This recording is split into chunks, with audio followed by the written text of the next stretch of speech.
हुनोका high school का एक average student है जिसे ये तो पता है कि उसे अपनी लाइफ में कभी भी गर्लफ्रेंड नहीं मिलेगी, क्योंकि ना तो वो अमीर है ना दिखने में कूल है और छपरी तो बिल्कुल नहीं है, क्योंकि ना तो उसके पास आईफोन है ना DSLR ना KTM। और उनकी क्लास में एक काफी ब्यूटीफुल लड़की है जिसका नाम है कगारी, जिस पर लड़के से लेकर क्लास की लड़कियां तक सारे ही फिदा हैं। और ये दोनों एक ही बस में स्कूल आते हैं और लकीली क्लास में भी ये इसके साइड में ही बैठता है। और एक ही क्लास में होने के बावजूद भी इन लोगों ने आपस में आज तक बात नहीं करी।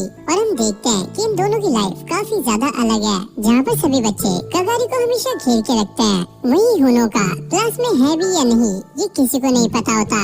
एक दिन वो गलती से अपनी इरेजर नीचे गिरा देता है तो कगारी उसे उठाकर दे देती है, लेकिन ये इस बात से अनजान था कि आगे इसके साथ क्या होने वाला है, क्योंकि इसकी वजह से कगारी का फैन क्लब उसे उठाकर साइड में ले जाता है और उसे मारते हुए ये वार्निंग देते हैं कि वो कभी भी कगारी से ऐसे काम ना कराए। फिर अगले सीन में टीचर उसे अपने रूम में बुलाती हैं और उसे एक काम देते हुए कहती हैं, तुम्हें इन पेपर्स को दूसरे रूम में लेके जाना है। और जब वो इन पेपर्स को लेकर जा रहा होता है तभी पीछे से एक लड़की आकर उससे ये पेपर्स छीन लेती है। और ये लड़की कगारी फैन क्लब की एक मेंबर है जो कि हुनोका को उससे दूर रखना चाहती है, क्योंकि आज कगारी की भी ड्यूटी है, तो इसलिए ये हुनोका को उसके आसपास भी नहीं जाने देते। और इस तरह वो एक साइड कैरेक्टर बन के जीने लगता है। और एक दिन स्कूल में जब वो कचरे को लेकर फेंकने जा रहा था तो उस कचरे में उसे एक बन्नी मिलता है जिसपे ये लिखा हुआ था, आज मौसम अच्छा होगा लेकिन हो सकता है कि तुम्हारे ऊपर एक बिल्डिंग गिर जाए। और उसे यहाँ पर कुछ भी समझ नहीं आता और जैसे वो ऊपर देखता है तो स्कूल का क्लॉक टावर उसके ऊपर गिर रहा होता है। और वो इस टाइम भी ये सोच रहा था कि वो अभी भी वर्जिन है, तभी वो क्लॉक टावर उसके ऊपर गिर जाता है और हुनोका का गेम यहीं पर खत्म हो जाता है। लेकिन ऐसा उसे लगता है जैसे वो आंखें खोलता है तो वो कगारी की बाहों में होता है और कगारी ने विच की ड्रेस पहनी थी। और हुनोका को कुछ भी समझ नहीं आता कि आखिरकार चल क्या रहा है। तभी कगारी उसे हिलने से मना करती है क्योंकि वो गिर भी सकता है। तभी वो देखता है कि वो हवा में है और फिर एक लड़की उन लोगों को ऐसा देखकर दो बड़े बनीज को उनको मारने के लिए भेज देती है। और जब वो बनीज उन लोगों पे अटैक करते हैं तो कगारी हुनोका को ऊपर फेंक देती है और उन बनीज पे अपनी फायर से अटैक करती है। और जैसे वो नीचे लैंड करती है तो वो हुनोका को भी पकड़ लेती है और उसने इसे एक प्रिंसेस की तरह कैच किया होता है। और हुनोका को ऐसा लगता है कि वो स्वर्ग में है। अब वो रोबोट बनीज दोबारा से खड़े हो जाते हैं और अपनी तलवार निकाल के दोबारा से उन लोगों पे अटैक करने लगते हैं। और कगारी दोबारा से उन पे फायर बॉल से अटैक करती है, लेकिन इन बनीज पर कोई भी असर नहीं पड़ता।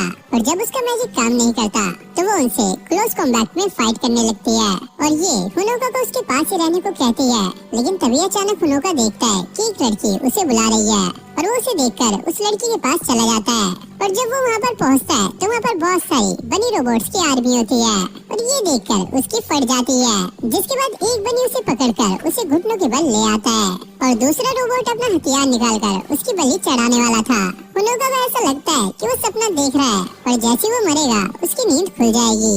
तभी कगारी आकर उन सभी रोबोट्स को जला देती है और हुनोका को बचा लेती है और उसे ऐसा लगता है कि वो अभी भी सपना देख रहा है। और वो कगारी से कहता है, सच में तुम मेरे सपनों में भी काफी खूबसूरत हो और ऐसा हो ही नहीं सकता कि वो अपनी रियल लाइफ में उसे अपनी लाइफ का एक सेकंड भी दे। और वो कहती है कि अभी मुझे कुछ समझ नहीं आ रहा है, लेकिन तुम चिंता मत करो, मैं तुम्हें हमेशा प्रोटेक्ट करूंगी। हुनोका पूछता है क्यों, और वो कहती है क्योंकि आप मेरे प्रिंस हो। और वो उसे बार बार प्रोटेक्ट करने की बात कर रही थी। हुनोका देखता है कि उसे बचाने के चक्कर में उसके बाल में भी आग लग चुकी है और हुनोका कहता है कि तुम मेरी मदद क्यों कर रही हो, जबकि मैंने तुम्हारी बात को ना मानकर उस लड़की के पास भाग गया था और मेरी वजह से ही तुम्हारे खूबसूरत बालों में आग लग गई। और वो इस बात को सोच ही रहा था, लेकिन तभी सामने से वो रैबिट आ जाता है और वो इन पर अटैक करने ही वाला था, इसलिए वो कगारी को बचाने के लिए आगे चला जाता है। लेकिन वो रोबोट उसे उड़ाकर दूर फेंक देता है और वो कूल बनने के चक्कर में ये कहने लगता है, अरे अरे मैं ठीक हूँ, मेरी बॉडी तो ऐसे ही मूव कर गई। लेकिन तभी वो वहाँ पर बेहोश हो जाता है और उसके होश में आने के बाद कगारी उसे एक प्यारा सा हग करती है और हुनोका की चोट लगने पर वो गुस्सा होकर कहती है, मुझे इन रोबोट्स को पहले ही खत्म कर देना चाहिए था। जिसके बाद वो अपनी अल्टीमेट स्पेल का इस्तेमाल करती है, जिससे वो सभी रोबोट्स को एक झटके में खत्म कर देती है। और जब हुनोका की आँख खुलती है तो वो स्कूल के एक प्राइवेट रूम में होता है और कगारी बिल्कुल उसके सामने बैठी थी और वो कहती है, जो कुछ भी तुम देख रहे हो वो कोई सपना नहीं है, ये सारा कुछ सच है। और इसके बारे में मैं तुम्हें बाद में एक्सप्लेन करूंगी, लेकिन अभी मुझे अपने घर जाना है। जिसके बाद ये लोग घर जाने लगते हैं। कगारी उससे कहती है, अभी तुम्हें सिर्फ एक बात जाननी है कि तुम मेरे मास्टर हो और मुझे तुम्हें प्रोटेक्ट करना है। और ये सुनकर हुनोका उसे कोई भी जवाब नहीं देता, क्योंकि उसके समझ में कुछ भी नहीं आ रहा होता है और वो चुपचाप उसके साथ चलने लगता है। और कुछ दिनों तक सब कुछ नॉर्मल चलता है, लेकिन स्कूल के बच्चे उससे काफी ज्यादा गुस्सा है, क्योंकि अब वो दोनों एक साथ बस में स्कूल आते हैं और स्कूल पहुंचने के बाद साथ ही क्लासरूम में जाते हैं। और अब हुनोका सोचता है कि वो और कुछ टाइम अगर इसके साथ रहा तो सारी क्लास के बच्चे इसे मार डालेंगे, इसलिए वो पेट खराब होने का बहाना लगाकर वहाँ से निकल लेता है। लेकिन रास्ते में उसे कगारी फैन क्लब के कुछ लड़के पकड़ लेते हैं और उसे कगारी से दूर रहने के लिए कहते हैं। तभी वहाँ पे कगारी आकर उन्हें इसे छोड़ने के लिए कहती है और हुनोका की ड्रेस ठीक करके सभी से ये कहने लगती है, जो भी इसे परेशान करेगा वो उसको नहीं छोड़ेगी। और अब वो लंच में अपने फैन क्लब के साथ बैठकर हनाको के साथ खाना खाती है और वो बताती है कि उसने ये खाना अपने हाथों से बनाया है और उसे ये खाना काफी ज्यादा अच्छा लगता है। लेकिन वो देखता है कि फैन क्लब के लोग सभी उसे देख रहे हैं और उसे ऐसा लगता है कि वो इनके फन को खराब कर रहा है, इसलिए वो कगारी को ये कहता है कि अपना खाना खुद खाओ और वहाँ से भाग जाता है। जिस पर कगारी गुस्सा होकर अपने आसपास के लोगों के लंच को जला देती है और ये करके हुनोको को सच में काफी बुरा लगता है। जिसके बाद वो अपने स्कूल की उस बिल्डिंग के पास जाता है जो कि पूरी तरीके से उसके ऊपर गिर गई थी, लेकिन अब वो पूरी तरीके से ठीक हो गई है। तभी वहाँ पर एक लड़की आकर ये कहती है कि वो बिल्डिंग गिरना बस एक इल्यूजन था और वो लड़की कंफर्म करती है कि उसके पास कोई भी पावर नहीं है। और हुनोका उसकी बात में इतना ज्यादा खो जाता है कि वो लड़की उसके काफी ज्यादा करीब आ जाती है, जिसके बाद वो अपने असली रूप में आ जाती है और इसका नाम टेनपोपो होता है और वो उसे किडनैप करने आई है। लेकिन तभी कगारी आकर उसे बचा लेती है। अब टेनपोपो अपने रोबोट्स को बुलाकर ये कहती है, मैं यहाँ पर सिर्फ तुम्हारे लिए आई थी। और अब वो अपने बनीज को उन लोगों पे अटैक करने के लिए कहती है और इस बार इन बनीज की संख्या काफी ज्यादा थी, जिन्होंने अपने हाथ में स्पीयर और तलवार पकड़ी होती है और ये इन्हें चारों तरफ से घेर लेते हैं। जिसके बाद ये लोग उन पर अटैक कर देते हैं और जब हुनोका अपनी आँख खोलता है तो उसके सामने कगारी काफी बुरी हालत में होती है, लेकिन अभी भी वो जिंदा है। ये देखकर उसे काफी बुरा फील होने लगता है। वो कितना कमजोर है कि वो कगारी की हेल्प नहीं कर पा रहा है और उसे कगारी पर पूरा भरोसा है। लेकिन उससे पहले उसे एम्बुलेंस को फोन करना होगा और वो कहती है कि इसकी कोई भी जरूरत नहीं है, उसे बस इतना प्रॉमिस करना होगा कि वो कल लंच के टाइम वहाँ से ना भागे। जिस पर वो कहता है ठीक है और वो कहती है कि उसे चोट जरूर से लगी है, लेकिन वो अभी भी ठीक है क्योंकि वो आग से बनी है। और वो उसे अपनी आंखों को बंद करने के लिए कहती है और अपने मैजिक से सभी रोबोट्स को उड़ा देती है और वो रोबोट्स को राख करके हुनोका को बाहर ले आती है और टेनपोपो से ये कहती है, मैं तुम्हें नहीं छोड़ूंगी। जिसके बाद वो उस पे अटैक करती है, लेकिन टेनपोपो अपने रोबोट की मदद से वहाँ से बचकर निकल जाती है। और अब हुनोका अपनी आंखों को खोलकर देखता है तो कगारी उसके सामने होती है और वो बिल्कुल ठीक थी और आसपास की जगह भी बिल्कुल ठीक होती है। जिसके बाद ये लोग अब अपने घर चले जाते हैं। फिर हमें अगले दिन का सीन दिखाया जाता है जहाँ पर इनकी क्लास में 5 न्यू स्टूडेंट आए होते हैं और ये देखकर हुनोका काफी ज्यादा सरप्राइज हो जाता है क्योंकि ये लोग टेनपोपो और उसके साथी हैं। और फिर ऐसे ही कुछ दिन बीत जाते हैं और हुनोका बस में जाता हुआ ये सोच रहा होता है कि उसके ऊपर कुछ दिनों में काफी ज्यादा हमले हुए हैं और उसे मारने के लिए काफी लोग भी आए थे, लेकिन कगारी ने अभी तक उसे ये नहीं बताया कि ऐसा क्यों हो रहा है। और वो डिसाइड करता है कि वो कगारी से आज ये सारा कुछ पूछ कर रहेगा। लेकिन उस दिन कगारी उसके साथ बस में नहीं आई थी और अब वो अपने स्कूल आ जाता है और वो अपने शूज निकाल कर लॉकर में रख देता है। जिसके बाद वो अपने क्लासरूम में आता है तो वो ये देखकर काफी ज्यादा हैरान था कि कगारी न्यू स्टूडेंट के साथ काफी ज्यादा मजे कर रही है। और जब वो क्लासरूम के बाहर देखता है तो वहाँ पर टॉर्चर क्लब लिखा होता है और वो ये सोचने लगता है कि आखिरकार स्कूल में ऐसा क्लब क्यों है। अब वो कगारी से पूछता है कि वो यहाँ पर कैसे पहुँचा, क्योंकि वो तो अपने क्लासरूम में गया था। कगारी से बताती है कि उसने हुनोका के ऊपर एक मैजिक कास्ट किया था, जिसकी वजह से वो बिना कुछ नोटिस किए यहाँ तक पहुँच गया। और वो कहती है कि ये मेरी विच हंट है और मैं तुम्हारी प्रॉब्लम हमेशा के लिए खत्म करने वाली हूँ, क्योंकि मैं इन लोगों को अब खत्म करने वाली हूँ, क्योंकि ये सब हमारे लिए खतरा हो सकता है। लेकिन हुनोका ऐसा नहीं चाहता कि कगारी इनको मार दे, क्योंकि किसी को मारना ये काफी ज्यादा रूड हो जाएगा।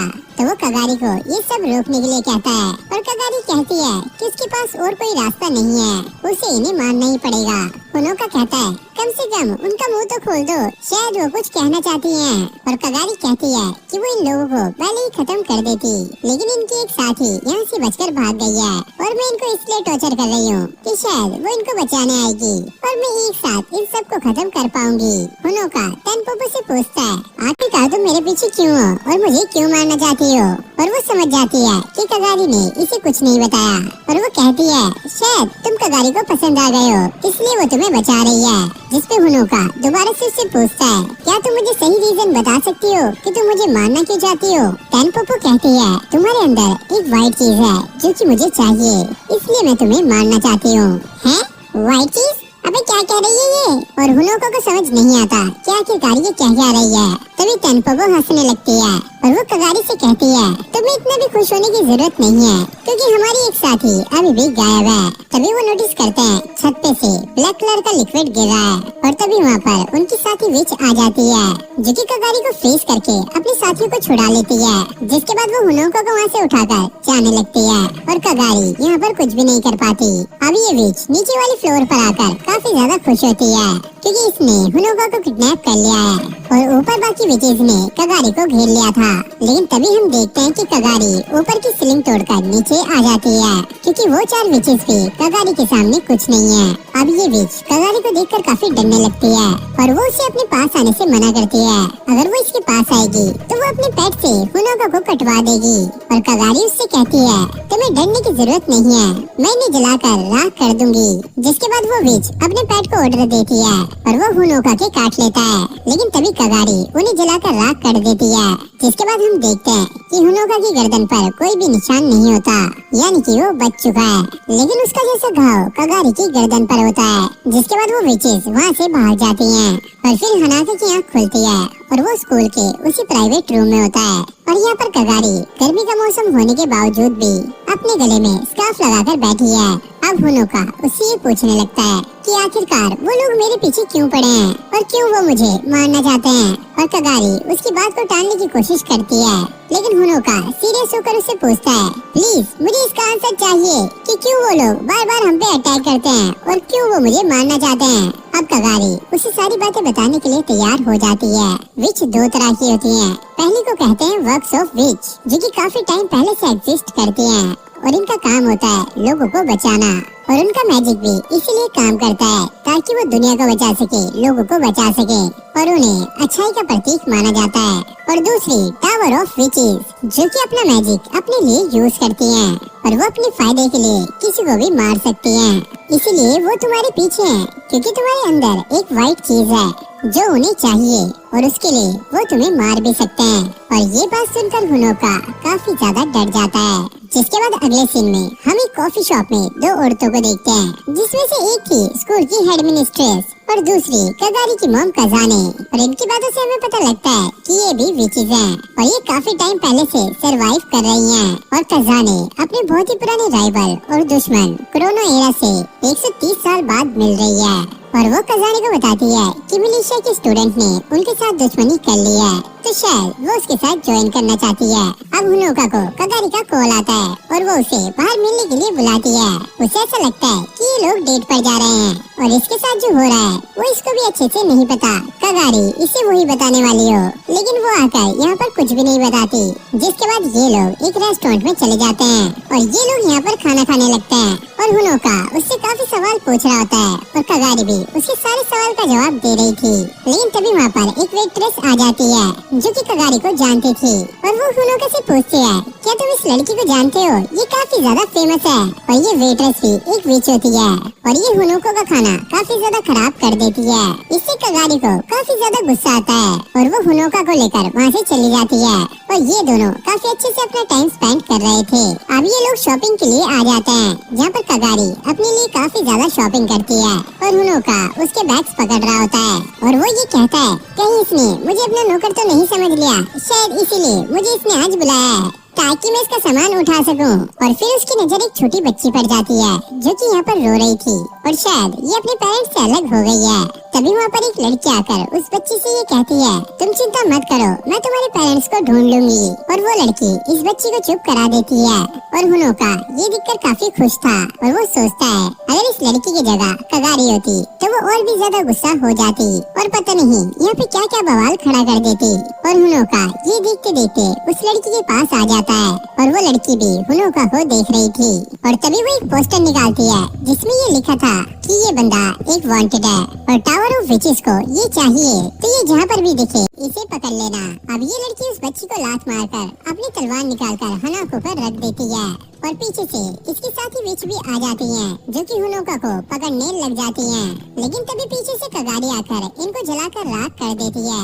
अब ये विचेस अपनी गन निकालकर उन लोगों पे हमला करने लगती है, लेकिन कगारी बीच में आकर उन्हें बचा लेती है और अब वो विच अपनी तलवार को लेने आती है, लेकिन कगारी उसे जलाकर गर्म कर देती है, जिसके बाद वो उन्हीं के गन के स्टाइल को कॉपी करके उन पे अटैक कर देती है और अब ये विचेस हार मानकर यहाँ से भाग जाती हैं और अब ये लोग शॉपिंग करके आ जाते हैं। हुनोका कगारी से ये कहता है कि ये सारा कुछ उसकी वजह से हो रहा है, उन लोगों को इसे सील करके रखना चाहिए, लेकिन कगारी कहती है तुम चिंता मत करो, मैं तुम्हें हमेशा प्रोटेक्ट करूंगी और वो हुनोका को मेहनत करके स्ट्रॉन्ग बनने के लिए कहती है और हुनोका भी ये डिसाइड कर लेता है कि अब वो स्ट्रॉन्ग बनेगा। जिसके बाद ये लोग अब स्कूल आ जाते हैं और कगारी उसे बताती है कि ये स्कूल असल में एक वर्कशॉप है। जिसके बाद ये लोग कगारी की मॉम से मिलने के लिए आ जाते हैं। अब ये अगले दिन ट्रेनिंग करने के लिए आ जाते हैं, जहाँ पर इन्हें सामने टेनपोपो की टीम भी मिलती है। अब कारा कहती है कि ये अच्छा आइडिया नहीं है क्योंकि कगारी उनसे काफी ज्यादा पावरफुल है, लेकिन टेनपोपो उसे चुप रहने के लिए कहती है और ये सारे एक साथ उस पर अटैक कर देते हैं और कगारी एक ही अटैक में उन लोगों को वहाँ से उड़ा देती है और हुनोका को कुछ भी समझ नहीं आता क्योंकि ये अटैक काफी जल्दी होता है। अब ये लोग स्कूल में आ जाते हैं और हुनोका जैसे अपना लॉकर ओपन करता है उसे बहुत सारे डेथ थ्रेट मिलते हैं। कगारी उससे कहती है कि चिंता करने की कोई जरूरत नहीं है, ये शायद उसके फैंस ने ही दिए होंगे क्योंकि वो तुमसे चिढ़ते हैं, लेकिन तुम चिंता मत करो, वो तुम्हारा कुछ भी नहीं कर सकते।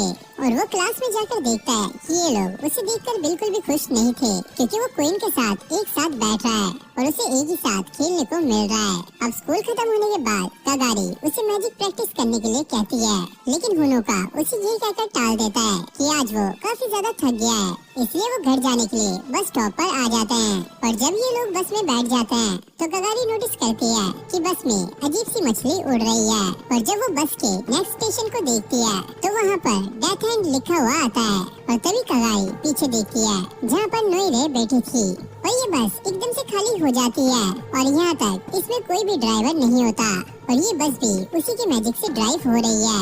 अब कगारी हुनोका को वहीं पर बैठे रहने के लिए कहती है और वो इससे लड़ने के लिए आगे जाने लगती है और नोइरे उसके पास जाकर अपना इंट्रोडक्शन देने लगती है, लेकिन जैसी कगारी उस पर अटैक करने के लिए जाती है तो नोइरे उसे फ्रीज कर देती है।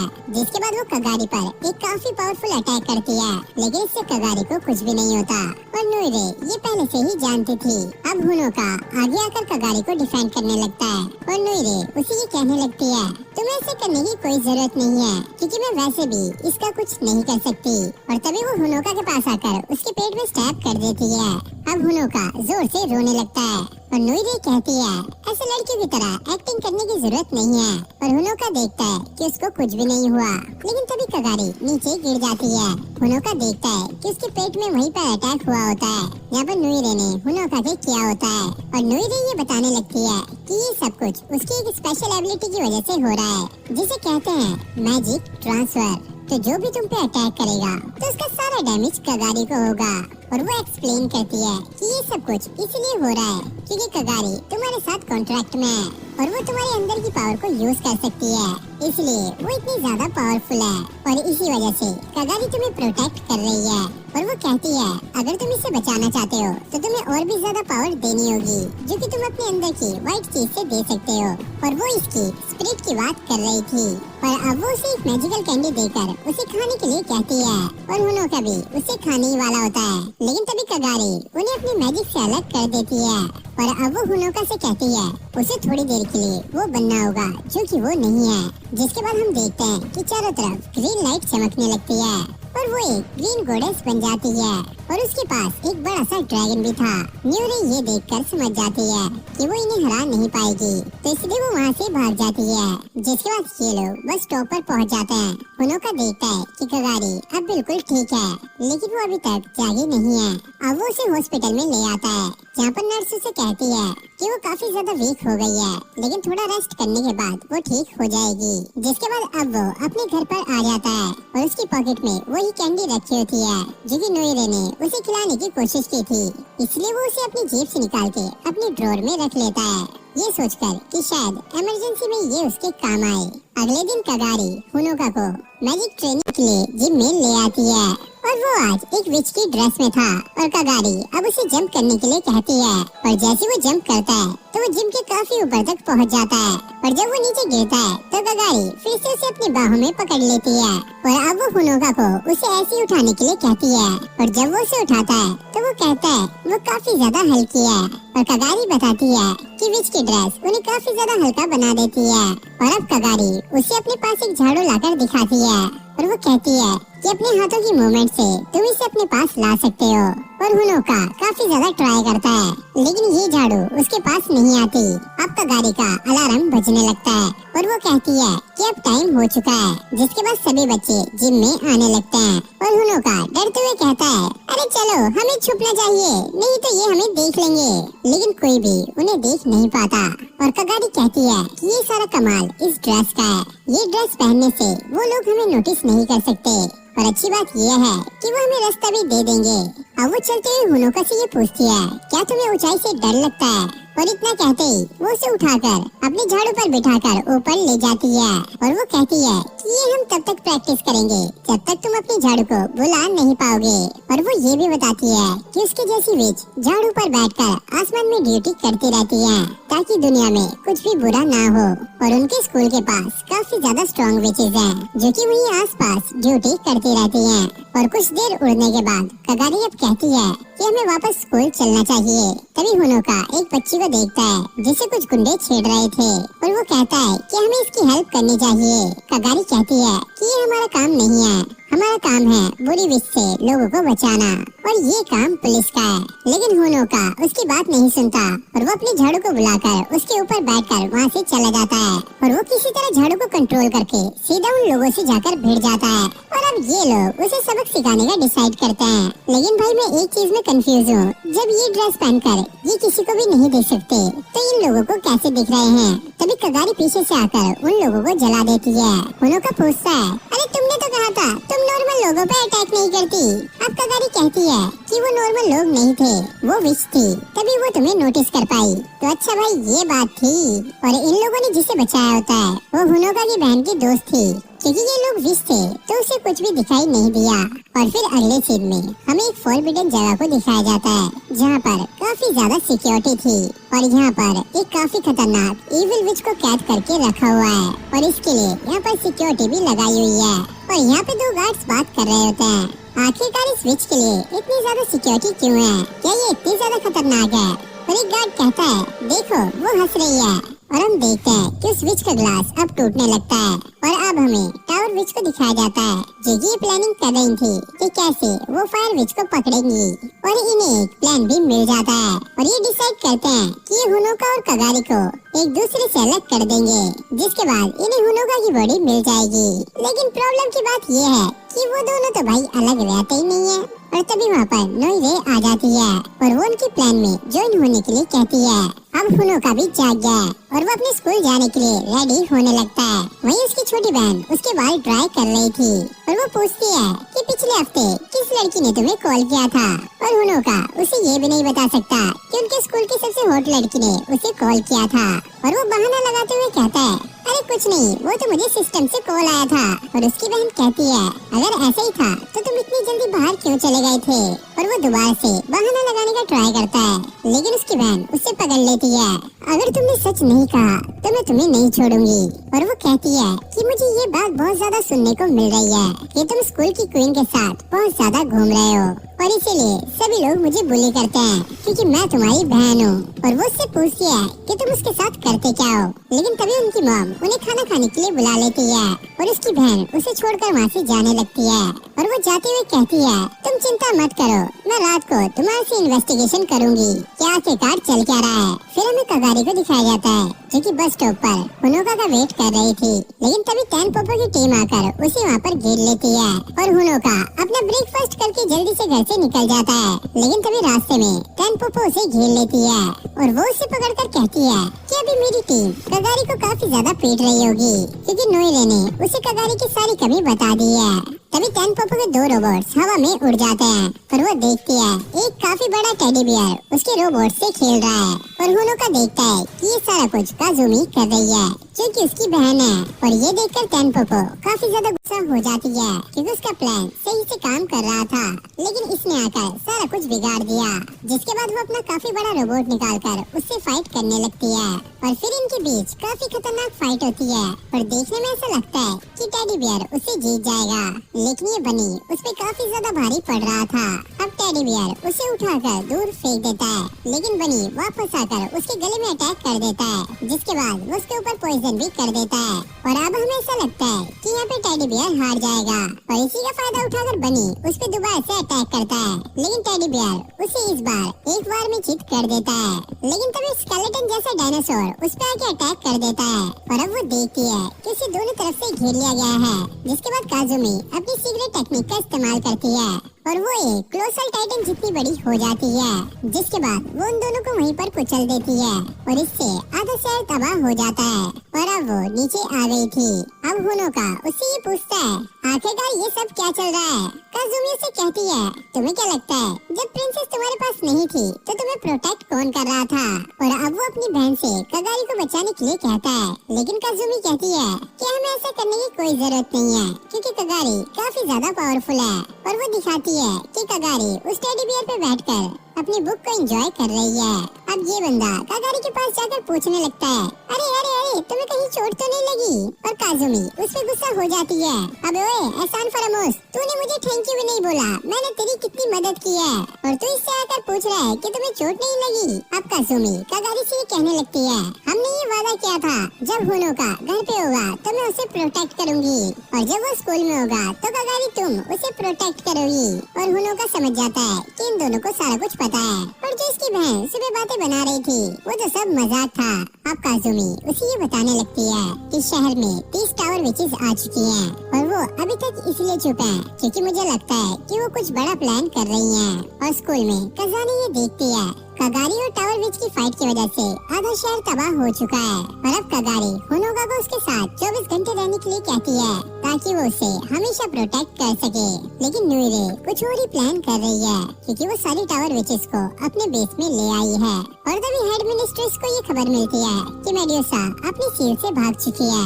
अब अगले दिन कगारी हुनोका की मॉम से परमिशन लेने के लिए आती है ताकि ये लोग लिव इन में रह सके और उसकी मॉम भी खुशी खुशी उन्हें परमिशन दे देती है, लेकिन वो कगारी को हुनोका का ध्यान रखने के लिए कहती है। और उसकी मॉम कहती है, वैसे मैं तुम्हें एक सीक्रेट बात बताना चाहती हूँ, जब मैं हाई स्कूल में थी तो मैं कगारी की मॉम से मिली थी और वो मुझे काफी ज्यादा पसंद आने लगी थी और धीरे धीरे हम काफी ज्यादा करीब आ गए थे और हम दोनों शादी भी करना चाहते थे क्योंकि हम दोनों लड़कियां थी और उस टाइम ये सब नहीं चलता था, तो इसलिए हमारे पेरेंट्स ने हमारी शादी कहीं और करा दी थी। लेकिन आज तुम देखो कगारी खुद हुनोका की गर्लफ्रेंड है और ये काफी अच्छी बात है। लेकिन काजुमी अपनी मॉम पर गुस्सा हो रही होती है, अरे ये सब क्या चल रहा है? और कगारी और हुनोका की मॉम ने ये वादा किया था जब उनके बच्चे बड़े हो जाएंगे तो वो इनकी शादी करा देंगे। अब हुनोका की मॉम ये कहती है, तुम दोनों देखने में काफी ज्यादा अच्छे कपल लगते हो और मुझे ऐसा लगता है कि तुम्हारे बीच काफी ज्यादा प्यार है, तो तुम अब शादी भी कर सकते हो। और ये सुनकर हुनोका काफी ज्यादा शॉक हो जाता है, अरे नहीं मॉम, ऐसा कुछ भी नहीं है जैसा आप सोच रही हो। अब मैं मॉम को कैसे बताऊं, ये एक विच है और ये मुझे टावर विचेस से बचा रही है। और उसकी मॉम कहती है, अरे तुम ये सब चिंता मत करो, तुम खुशी खुशी दोनों साथ में रहो। लेकिन काजुमी काफी ज्यादा गुस्सा हो जाती है, अरे मॉम आप ये क्या कर रही हो? आप मेरे से मेरा हक नहीं छीन सकती, मुझे अपने भाई के साथ रहना है क्योंकि मैं उसे हमेशा प्रोटेक्ट करूंगी। और उसकी मॉम कहती है, अच्छा तो तुम ये इसलिए कर रही हो क्योंकि तुम्हें अपने भाई को परेशान करने में काफी ज्यादा मजा आता है और हाँ, तुम तो सोती भी उसी के साथ हो। अब उसकी मॉम काजुमी को उनसे माफी मांगने के लिए कहती है, जिसके बाद होनोका और कगारी यहाँ से चले जाते हैं और काजुमी काफी ज्यादा गुस्सा हो रही होती है। अरे भाई साहब, यहाँ पे तो अलग ही स्टोरी चल रही है। जहाँ पहले इसकी कोई भी गर्लफ्रेंड नहीं बनती थी, वहीं इसके पीछे इतनी सारी लड़कियाँ हैं और साथ में इसकी खुद की बहन भी। अब रास्ते में कगारी होनोका से पूछती है, क्या तुम मेरे साथ रहने में कंफर्टेबल हो? और वो जवाब देता है, हाँ, मुझे कोई दिक्कत नहीं है। और कौन सा ऐसा लड़का होगा जो तुम्हारे साथ रहने से मना करेगा? और मुझे तुम्हारे साथ रहकर काफी अच्छा फील होता है। पता नहीं क्यों मुझे ऐसा लगता है कि हमारे बीच कुछ है। और कगारी भी कहती है, मुझे भी ऐसा लगता है कि हमारे बीच कुछ हुआ है। शायद हम पहले भी एक साथ रह चुके हैं, लेकिन हम क्या करते थे ये हमें पता नहीं। जरूर हम दोनों की पावर के बीच में कोई न कोई कनेक्शन है। और तभी वहाँ पर कगारी को लेने के लिए एक काफी बड़ी लेमोजीन आती है, क्योंकि कगारी वहाँ के चेयरमैन की बेटी है, तो इसलिए ये काफी ज्यादा रिच है। और फिर ये लोग कगारी के घर पहुँच जाते हैं, जो कि काफी ज्यादा बड़ा होता है। और इसके घर में काफी सारी मेड्स होती हैं। और अब ये लोग ऊपर जा रहे थे, क्योंकि होनोका का रूम 41 फ्लोर पर है। और ये जो लिफ्ट थी वो ग्लास से बनी हुई है, इसलिए वो नीचे का सारा कुछ साफ देख सकता है। और इतनी हाइट देखकर होनोका की फटने लगती है। और फिर ये एक फ्लोर पर पहुंच जाते हैं, जहाँ पर मेड्यूसा ने 3 मिनट्स को जमा के फ्रीज कर दिया होता है। होनोका पूछता है, क्या तुमने इसे भी काम पर रखा हुआ है? लेकिन कगारी उसे 12th फ्लोर पर वापस भेज देती है। कगारी उससे कहती है कि तुम 12th फ्लोर पर वापस जाओ, और वो खुद यहाँ पर रुक जाती है। अब मेड्यूसा उसे देखकर कहती है, तो तुम यहाँ पर आ गई, उसकी इकलौती बेटी और पावरफुल विचेस में से एक। कगारी, चलो मैं तुम्हें एक मौका देती हूँ कि तुम अपनी पूरी पावर से मेरे ऊपर अटैक करो। और मेड्यूसा भी एक काफी खतरनाक इवल विच है, तो इससे भिड़ना काफी ज्यादा मुश्किल हो सकता है। जिसके बाद ये लोग यहाँ पर लड़ना स्टार्ट कर देते हैं। और होनोका लिफ्ट रोकने की कोशिश कर रहा था, और वो सोचने लगता है कि कगारी हमेशा उसके साथ रहती है, लेकिन आज उसने उसे अकेला भेज दिया। जरूर उसकी जो दुश्मन है वो काफी ज्यादा पावरफुल है, तो वो उसकी हेल्प करने के लिए विच की ड्रेस पहन लेता है। लेकिन तभी अचानक लिफ्ट का दरवाजा टूट जाता है, और वो देखता है कि कगारी उस विच से हार रही है, और उसने कगारी की काफी बुरी हालत कर दी है। अब होनोका भी उससे लड़ने की ट्राई करता है, लेकिन कगारी उसे कहती है, मैंने तुम्हें सिर्फ भागना सिखाया है, लड़ना नहीं। लेकिन होनोका यहाँ से जाने से मना कर रहा होता है, और वो भी उसकी मदद करना चाहता है। लेकिन कगारी उसे कहती है कि तुम अपनी झाड़ू निकालो और यहाँ से भाग जाओ। लेकिन फिर भी होनोका उसकी बात नहीं मानता। और अब एक छोटी सी बच्ची बांसुरी बजाती है, जिससे कगारी धीरे धीरे पत्थर की बनने लगती है। प्लीज तुम कगारी को छोड़ दो, बदले में मुझे लेके जा सकती हो। लेकिन मेड्यूसा से कहती है, इसका कोई भी फायदा नहीं है, क्योंकि तुम दोनों आपस में जुड़े हुए हो, तो मुझे इसे मारने के लिए तुम्हें भी मारना होगा। अब होनोका ये सोचने लगता है कि अब वो क्या करेगा, और फिर उसे न्यू ईयर की वो पिल के बारे में याद आने लगता है, और वो सोचता है कहीं एक ट्रैप तो नहीं। जिसके बाद वो बिना कुछ सोचे समझे उस पिल को खा लेता है, क्योंकि अभी बस उसे कगारी को बचाना है। और उसकी पिल खाते ही यहाँ पर एक व्हाइट विच आ जाती है। उसे ऐसा लगता है कि ये उसे बचाने आई है, और मेड्यूसा उसे देखकर समझ जाती है। जिसके बाद ये दोनों फाइट करने लग जाती हैं। फिर हमें कगारी की मॉम को दिखाया जाता है, जो कि काफी ज्यादा शांत थी और ऑफिस से अपने घर को देख रही थी। लेकिन तभी अचानक वहाँ पर एक जोरदार धमाका होता है, जिससे उसकी मॉम काफी ज्यादा घबरा जाती है। और ये देखकर वो सभी विचेस को यहाँ पर आने का ऑर्डर देती है, और टेनपोपो की टीम ने अपने बेस को पहाड़ के नीचे बनाया होता है। और जैसे वो बिल्डिंग टूटती है, तो पहाड़ टूटने की वजह से उनका बेस भी तबाह हो जाता है। और होनोका ये देखकर काफी ज्यादा शौक होता है, क्योंकि इस विच ने पूरी बिल्डिंग को उड़ा डाला। अब ये विच पूछती है, क्या तुम अपने दोस्त को दोबारा से ठीक करना चाहते हो? और होनोका उसे हाँ में जवाब देता है, और उसे ऐसा लगता है कि ये उसे ठीक करने के पैसे लेगी। और वो कहती है कि इसे ठीक करने का सिर्फ एक ही तरीका है। जिसके बाद वो उसे कान में कुछ बताती है, और ये सुनकर होनोका थोड़ा सा शर्मा जाता है, और वो कहती है कि इसे ठीक करने का सिर्फ यही तरीका है, क्योंकि ये तुम्हारी वजह से ही स्टोन बनी है, तो इसी तरीके से तुम इसे ठीक कर सकते हो। और फिर वो मेड्यूसा के बारे में बताने लगती है कि मेड्यूसा काफी ज्यादा पावरफुल विच है, क्योंकि उसकी आँख और हाथ अभी पूरी तरीके से सील है, तो वो अपनी पावर का पूरी तरीके से इस्तेमाल नहीं कर पा रही है। और ये जो तुमने अभी देखा, ये तो उसकी पावर का सिर्फ एक ट्रेलर था। और कगारी उससे इसलिए हारी क्योंकि तुम्हें लगा था कि कगारी उससे कमजोर है और मेड्यूसा काफी ज्यादा पावरफुल, तो इसलिए तुम्हें ये बिलीव करना होगा कि तुम दोनों साथ मिलकर उसे इजीली हरा सकते हो, क्योंकि तुम्हारा बिलीव ही तुम्हारी पावर है। और जितना ज्यादा तुम बिलीव करोगे, उतनी ही ज्यादा तुम्हारी पावर बढ़ती जाएगी। और अब विच मेड्यूसा अपनी पूरी पावर में आ गई है, और वो तेजी से इनकी तरफ बढ़ रही थी।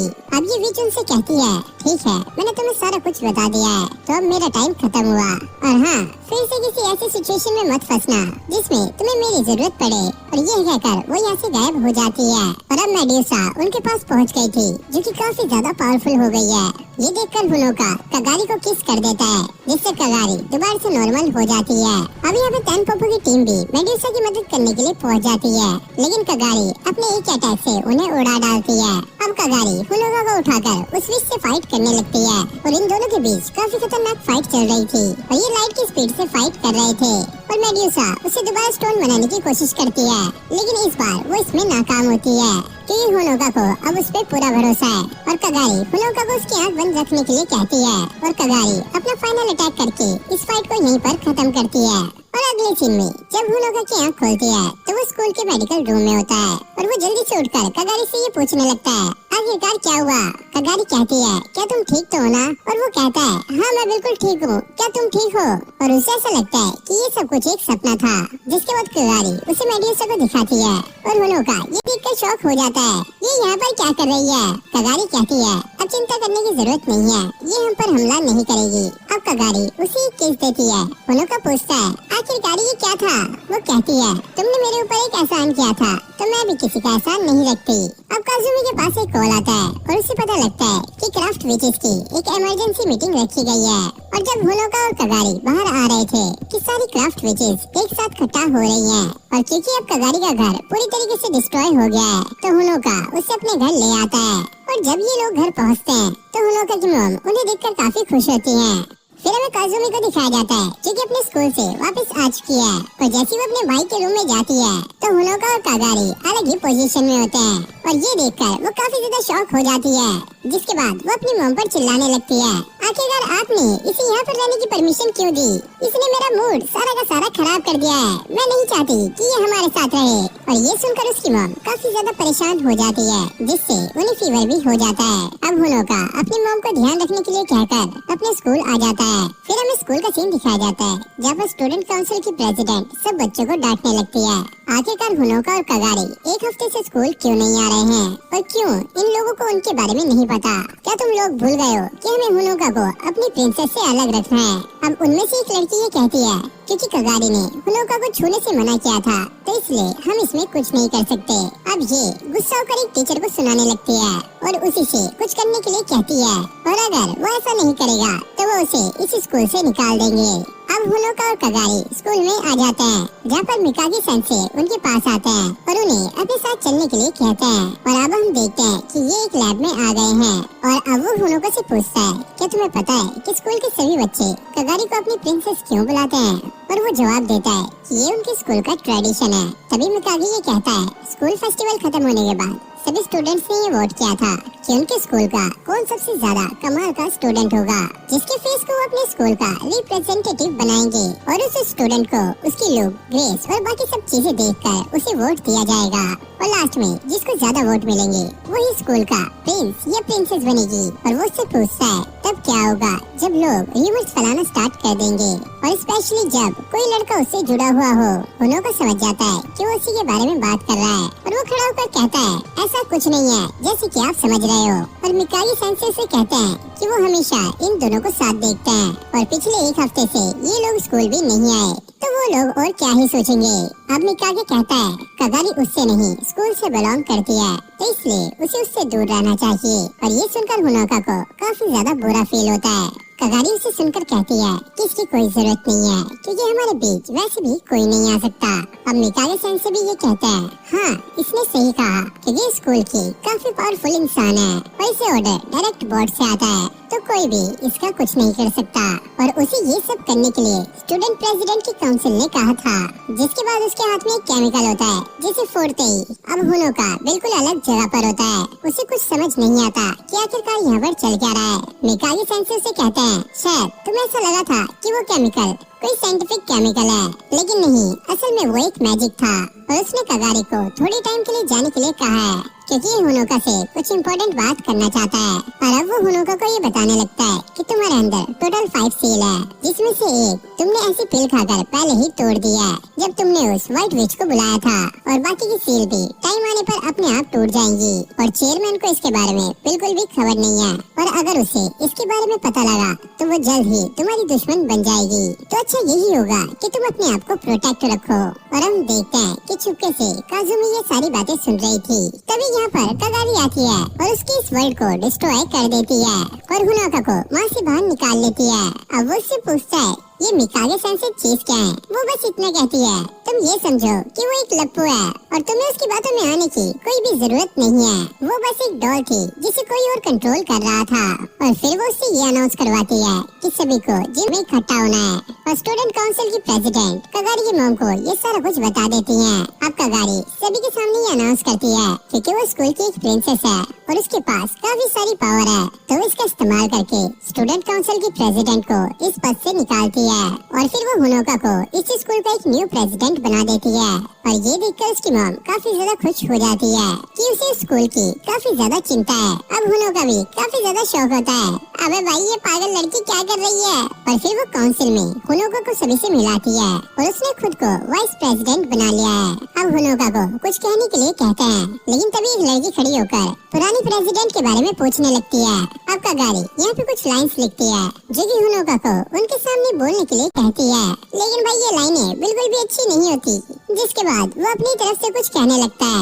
उसे कगारी ने प्रेसिडेंट चुना है, तो इसलिए वो कगारी को मना नहीं कर सकता और इसलिए वो सभी को उसे प्रेसिडेंट मानने के लिए कहता है। और ये सब खत्म होने के बाद अब ये लोग अपने घर जा रहे थे और काजुमी उन्हें जाते हुए देख रही थी और वो कहती है ये इसके प्यार का टेस्ट होगा और उसे कुछ न कुछ तो करना होगा। जिसके बाद ये एक टेडी शॉप में चले जाते हैं और वो हुनोका को किडनैप कर लेती है और कगारी पर एक कार फेंक कर मारती है। जिसके बाद वो उसे 3 ट्रैंक्विलाइजर देकर बेहोश कर देती है। और अब वो उसे एक प्लेन पर ले आई थी और उससे कहती है कि मैं तुम्हें घर पर लेकर जा रही हूँ, जहाँ पर सिर्फ हम दोनों ही रहेंगे, जहाँ पर कोई भी उन्हें डिस्टर्ब नहीं करेगा। और हुनोका को कुछ भी समझ नहीं आता, अरे भाई ये गेम चल क्या रहा है। तभी हम देखते हैं कि ऊपर एक बड़ा सा ड्रैगन आ जाता है जो कि कगारी लेकर आई होती है और उन लोगों पर अटैक कर देती है और ये लोग एक बिल्डिंग से जाके टकरा जाते हैं और हुनोका नीचे गिरने ही वाला होता है। तभी कगारी आकर उसे बचा लेती है और साथ में इसने काजुमी को भी बचा लिया है। और अब ये लोग घर पर आ जाते हैं और हुनोका की जैसे आँख खोलती है तो कगारी उसके सामने बैठी होती है और वो पूछता है कि उसकी बहन कैसी है। कगारी कहती है हाँ वो ठीक है, बस अपने रूम में जाकर सो रही है। अब हुनोका अपनी बहन की तरफ से कगारी से माफी मांगने लगता है और वो कहती है कि इसकी कोई भी जरूरत नहीं है, मैं तुम्हारे भाई बहन के प्यार को देखकर काफी ज्यादा इम्प्रेस हो गई हूँ। मैं तुमसे एक चीज पूछना चाहती हूँ, क्या मैं तुम्हारी स्टेप सिस्टर बन सकती हूँ। हुनोका कहता है पर इसकी एक कंडीशन है, तुम्हें मेरी बड़ी स्टेप सिस्टर बनना होगा। और ये अपना नाम ओनीचैन रखती है और अब ये थक कर सो जाती है। और तभी वहाँ पर एक फोन आता है जो कि खजाने का था और वो ये कहती है कि मैं तुम्हारे घर आ रही हूँ। और ये सुनकर हुनोका की मॉम काफी ज्यादा खुश हो जाती है। अगले दिन हुनोका की मॉम उससे ये कहने लगती है आज वो इन्हें एक इम्पोर्टेंट बात बताने वाली है जो कि ये काफी टाइम से उनसे छुपा कर रख रही थी। और वो कहती है कि उसकी शादी के बाद उसका एक और अफेयर था और उससे उसे एक बच्ची भी हुई थी जो कि उसने अपने दूर के रिश्तेदार को दे दी थी और वही लोग उसे पाल रहे थे। लेकिन अब उसके डैड की डेथ हो चुकी है तो उसे पालने वाला कोई नहीं, तो उसके पास कोई फैमिली नहीं है, तो इसलिए वो उसे यहाँ पर लेके आ गई है। और ये बच्ची और कोई नहीं कगारी है। और ये देखकर हुनोका काफी ज्यादा शॉक हो जाता है और तभी वो नींद से उठ जाता है क्योंकि ये उसका एक सपना था। अब हुनोका उठ के किचन की तरफ जाता है और वो देखता है कि कगारी ने उसके लिए काफी सारा खाना बनाया होता है। वो उससे पूछता है अरे कहीं तुम सच में मेरी स्टेप सिस्टर तो नहीं बन गई। वो कहती है हाँ मुझे पता है कि तुम बहन वाली मुझे सारी खुशियाँ देना चाहते हो, लेकिन तुम्हें इसकी चिंता करने की जरूरत नहीं है। और वो उससे पहले जैसे ही ट्रीट कर सकता है। और हुनोका फिर अपनी मॉम और उसकी बहन के बारे में पूछता है और वो कहती है कि वो आज सुबह ही उसकी मॉम के साथ बाहर कहीं घूमने के लिए चले गए थे और अब ये डिशेस को साफ करने लगता है। हुनोका उससे पूछता है कि तुम स्कूल की ड्रेस में क्या कर रही हो। वो कहती है कि मेरे घर के साथ सारे कपड़े जल गए थे, तो अभी मेरे पास और कोई ड्रेस नहीं है। और कगारी ने बाकी सभी विचेस को उसके रूम में ही रखा होता है। और जब ये लोग बात कर रहे थे तो टेनपोपो और उसकी टीम उनकी सारी बातें सुन रहे थे और इनकी केमिस्ट्री देखकर टेनपोपो काफी ज्यादा गुस्सा हो जाती है और वो मेड्यूसा से आकर पूछती है, आखिरकार हम इन पर नजर क्यों रख रहे हैं। मेड्यूसा कहती है कि मैं बिना मैजिक के हनोका को पाना चाहती थी, लेकिन मैं इसमें नाकाम रही क्योंकि कागिरी काफी ज्यादा पावरफुल है और हमारा ये रूल है कि जो एक बार हार जाता है तो उसे जीतने वाले की सारी बात माननी पड़ती है। और वो उनसे कहती है, अगर तुम लोग बोर हो रहे हो तो तुम यहाँ से जा सकते हो, क्योंकि वो नहीं चाहती कि कज़ाने उसे ढूंढ ले। और क्योंकि ये लोग व्हाइट प्रिंसेस के बारे में जानते हैं तो कगारी नहीं चाहेगी कि वो लोग उसे ढूंढ ले। और एक रात टेनपोपो की टीम ने डिसाइड करती है कि वो रात में ही होनोका को उठा लेंगे।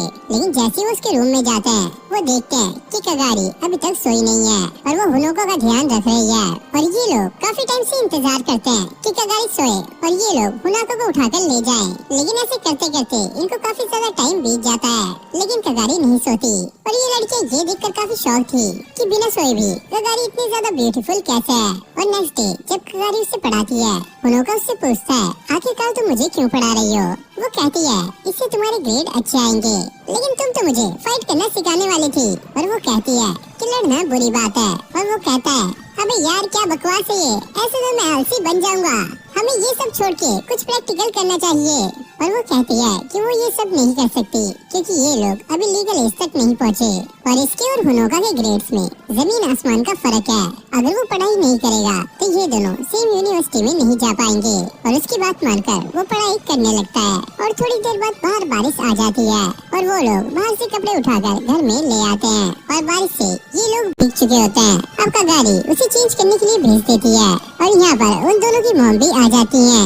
और जब वो बाथरूम में चेंज करने के लिए जाता है तो दो विचेस वहाँ पर नहा रही होती हैं, जो कि उसे वहीं पर बांध देती हैं। और इन्हें सारे लोग देख लेते हैं और ये सब देखकर कज़ाने उन पे हमला करने के लिए आगे जा रही होती है। लेकिन कगारी अपनी मॉम पर ही अटैक कर देती है क्योंकि इससे उन्हें व्हाइट प्रिंसेस के बारे में पता लग जाएगा। और फिर वो मेड्यूसा को बुलाकर कहती है कि उन्हें प्लान बी पर काम करना होगा। और फिर वो कगारी के गले पर काट लेती है, जिससे होनोका भी यहाँ पर बेहोश हो जाता है। फिर हमें एक फ्लैशबैक दिखाया जाता है जब कगारी ने मेड्यूसा को हरा दिया होता है। मेड्यूसा उससे कहती है कि वो उसके सिर को काटकर अपनी माँ को दे दे, लेकिन कगारी ऐसा नहीं करती, बल्कि वो उससे एक कॉन्ट्रैक्ट बना लेती है कि वो उसकी माँ को व्हाइट प्रिंसेस के बारे में नहीं बताएगी। अगर उसने ऐसा किया तो उसकी मॉम न जाने होनोका के साथ क्या करेगी। और प्रेजेंट में कगारी मेड्यूसा के साथ कंबाइन हो जाती है और उसकी मॉम उसे देखकर कहती है कि मेड्यूसा व्हाइट प्रिंसेस के पीछे नहीं बल्कि उनकी बेटी के पीछे है। लेकिन फिर भी उसे कुछ समझ नहीं आता, जिसके बाद वो दोनों लड़ने लगते हैं और कगारी मेड्यूसा की पावर को यूज करके अपनी माँ को ही स्टोन बना देती है। लेकिन उसकी मॉम को उससे कुछ भी नहीं होता और अब वो उसे उठाकर मारने वाली होती है। होनोका सोचता है कि अब वो कगारी की हेल्प करेगा और वो अपनी पावर का यूज करके कगारी से स्वैप हो जाता है और ये अटैक होनोका के लग जाता है। अगले सीन में हम देखते हैं कि कगारी की मॉम ने इन दोनों को एक जेल में बंद कर दिया है। कगारी बताती है कि उसकी मॉम ने इन लोगों को हरा दिया है, जिसके बाद उन्होंने हमें यहाँ पर बंद कर दिया था और उन्होंने इसकी बॉडी से मेड्यूसा को भी अलग कर दिया है और शायद वो इस टाइम मेड्यूसा से सारा कुछ सच निकलवा रही होंगी। होनोका पूछता है, कैसा सच। और वो कहती है कि उसकी मॉम ने उससे एक बात कही थी, चाहे वो मर जाए या फिर होनोका को सील करना पड़े, लेकिन वो सील कभी भी टूटनी नहीं चाहिए। जब तक वो नहीं टूटेगा वो उन लोगों को स्कूल में प्रोटेक्शन देगी और जब वो सील टूट जाएगी तो वो प्रोटेक्शन खो देगी और वो एक थ्रेट बन जाएगा। अब कगारी उसके हाथों को खोल देती है और ये कहती है कि मैं तुमसे काफी ज्यादा इम्प्रेस हूँ कि तुमने मेरी हेल्प करने के लिए अपनी पावर का इस्तेमाल किया, लेकिन तुमने हमारी बॉडी को स्वैप क्यों किया।